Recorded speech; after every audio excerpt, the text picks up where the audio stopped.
Dans cet épisode, je vous montre comment étudier la force longitudinale et des contraintes normales dans les barres en traction et en compression. Voici le schéma de la barre que nous allons étudier. Comme vous pouvez le voir, nous allons déterminer la réaction du support à l'endroit de la fixation de la barre, déterminer les valeurs des efforts longitudinaux, tracer les diagrammes des efforts longitudinaux, déterminer les contraintes dans les sections, tracer le diagramme des contraintes, comparer les résultats analytiques avec les résultats robot structurel analysis. Nous allons résoudre cet exercice en plusieurs étapes. Première étape, dessiner la forme géométrique de l'exercice. Deuxième étape, définir les propriétés des matériaux. Troisième étape, définir les réactions d'appui. Quatrième étape, définir les charges. Cinquième étape, enregistrer le fichier. Sixième étape, calculer et analyser les résultats. Cliquez ici pour ouvrir un nouveau modèle de projet. Cliquez sur Étude d'un portique, plan. Vous devez vérifier les unités de mesure dans les paramètres de la tâche comme nous l'avons fait dans l'épisode 4. Utilisez les lignes de construction pour bien dessiner l'exercice. Cliquez sur Définition des axes. Ensuite, pour la position X, 0, 0, cliquez sur Ajouter. Ensuite, cliquez sur Z. Pour la position Z, 0, 0, cliquez sur Ajouter. Ensuite, entrez position Z égale à 2. Ajouter. Z égale à 5. Z égale à 6.5. Ajouter. Ensuite, cliquez sur Appliquer, puis Fermer. Comme vous pouvez le voir, les lignes de construction dans la zone de dessin. Ensuite, cliquez sur Outils dans la barre de menu horizontale pour ouvrir la liste.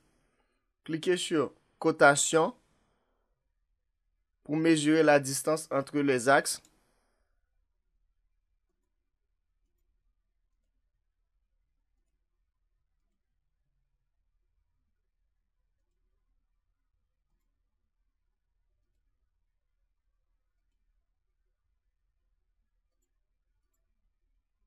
Comme vous pouvez voir,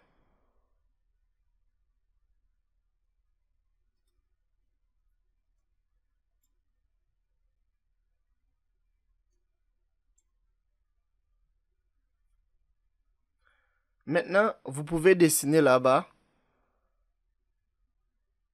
Cliquez sur icône barre dans le menu vertical. Dessinez la barre en fonction des lignes de construction dans la zone de dessin.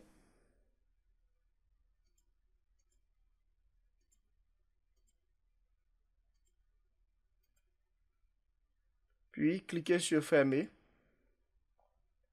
Dans la barre d'outils d'affichage, cliquez sur cette icône pour voir les numéros des barres, numéro des nœuds, comme vous pouvez le voir dans la zone de dessin. Cliquez sur icône profil de barre.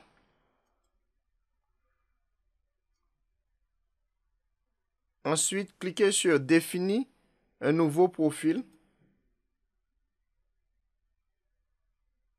Sélectionnez le type de profil poteau BA. Dans l'onglet Général, sélectionnez la section Ronde. Comme vous pouvez le voir, dans l'exercice, chaque section a un diamètre, ce qui signifie qu'il y a 3 sections de diamètre différents dans l'exercice. Diamètre 1, 10 cm, diamètre 2, 15 cm, diamètre 3, 20 cm. Donc, pour la première section, diamètre 1, 10 cm. Vous pouvez aussi renommer la section. Ensuite, cliquez ici pour sélectionner le type de béton, B25. Puis cliquez sur Ajouter. Diamètre 2, 15 cm. Ajouter. Diamètre 3, 20 cm. Ajouter. Ensuite, cliquez sur Fermer. Puis, sélectionnez le diamètre.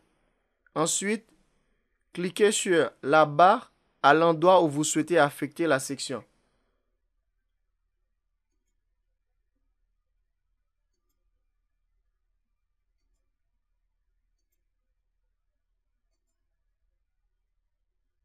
Pour terminer, cliquez sur Fermer. Pour afficher la section, allez dans la barre d'outils d'affichage, cliquez sur cette icône. Comme vous pouvez le voir, cliquez sur Appui. Dans l'exercice, il y a un appui encastré. Sélectionnez Appui encastré. Ensuite, cliquez ici. Puis, cliquez sur Fermer.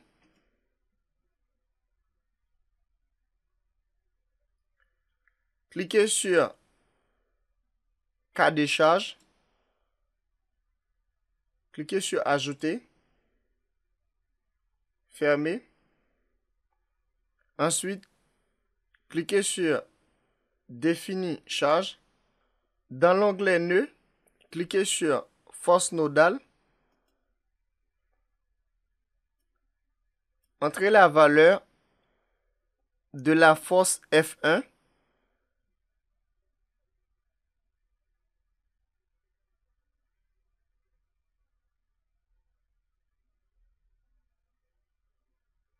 Ensuite, cliquez sur Ajouter.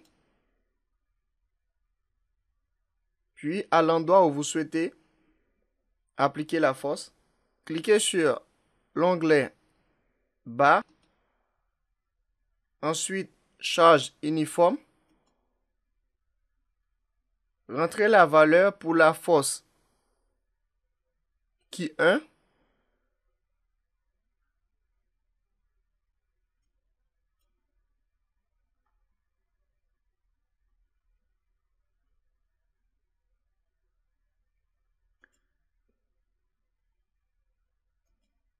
Faites la même chose pour la force qui 2.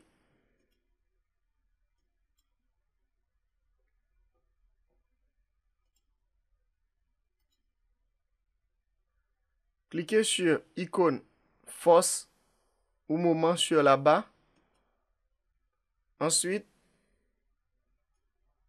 entrez la valeur pour la force F2. Puis ici, 0.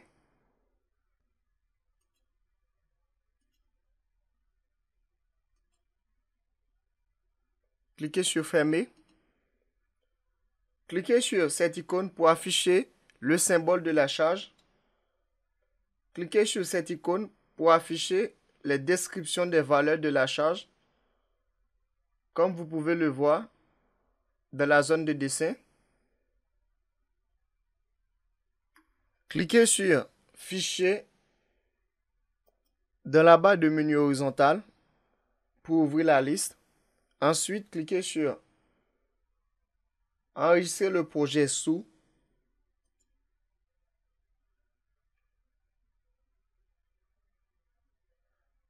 Entrez le nom de l'exercice.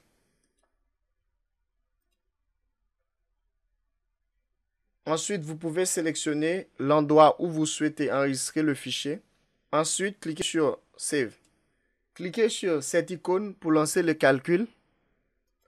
Comme vous pouvez le voir, il n'y a pas d'erreur dans l'exercice. Ensuite, cliquez sur Résultats pour ouvrir la liste, puis Diagramme barre. Pour analyser les résultats de la réaction d'appui, cliquez sur l'onglet Réaction. Ensuite, crochet FZ, crochet Diagramme pour les appuis linéaires, description. Ensuite, cliquez sur Appliquer. Comme vous pouvez le voir,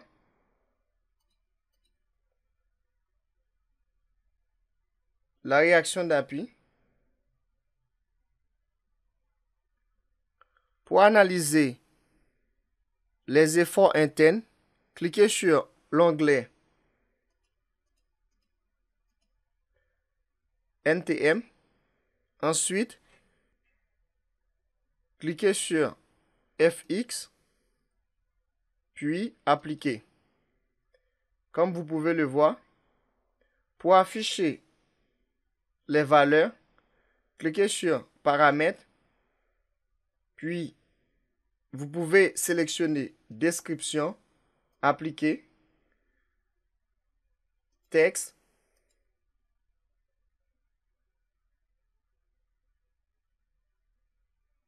vous pouvez changer la description du diagramme selon votre choix.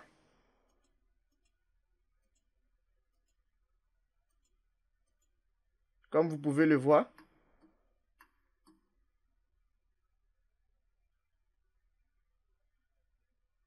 voici les résultats pour les forces longitudinaux. Pour analyser les résultats des contraintes dans chaque section, cliquez sur l'onglet Contraintes. Ensuite, crochet maximal, puis cliquez sur Appliquer. Pour augmenter la taille des diagrammes, cliquez sur Plus. Pour diminuer, moins. Comme vous pouvez le voir, voici les résultats des contraintes dans chaque section. Vous pouvez changer les unités de mesure.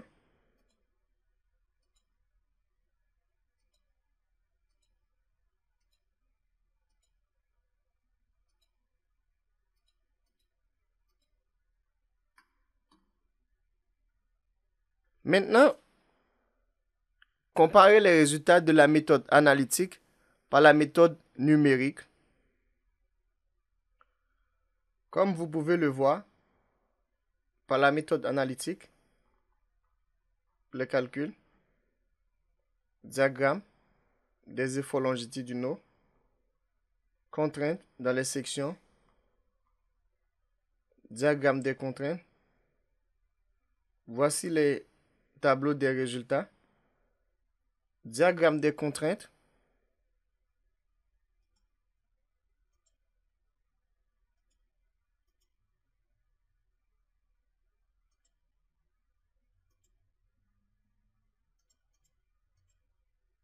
diagramme des efforts longitudinaux,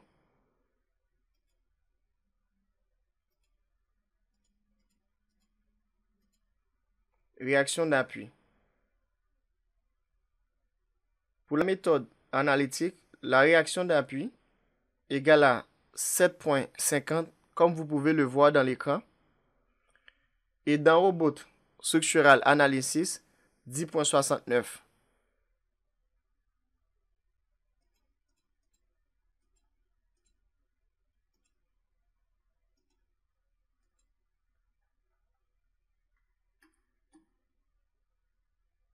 Méthode analytique, ici on trouve 50. Et dans Robot Structural Analysis, c'est 50 kN. Méthode analytique, ici on trouve 27,50.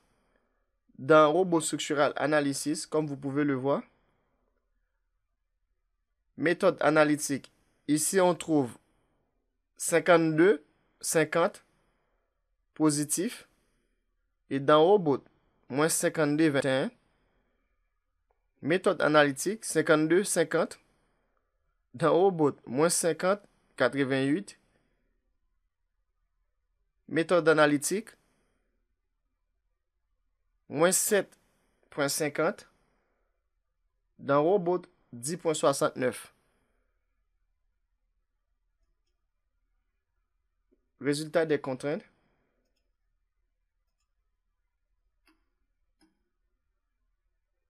Méthode analytique.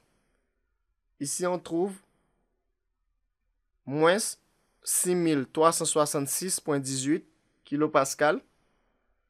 Dans Robot, 6366,18 0.20. Méthode analytique, comme vous pouvez le voir dans l'écran, ici on trouve 3501.40, dans Obot 3538.91.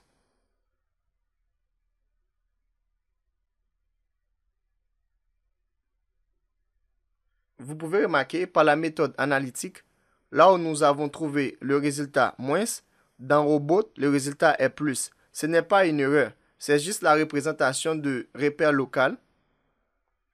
Si vous cliquez sur cette icône, vous pouvez afficher les repères locaux. Comme vous pouvez le voir, la direction X vers le bas et Z horizontale. Alors que nous avons appliqué la force selon le repère global.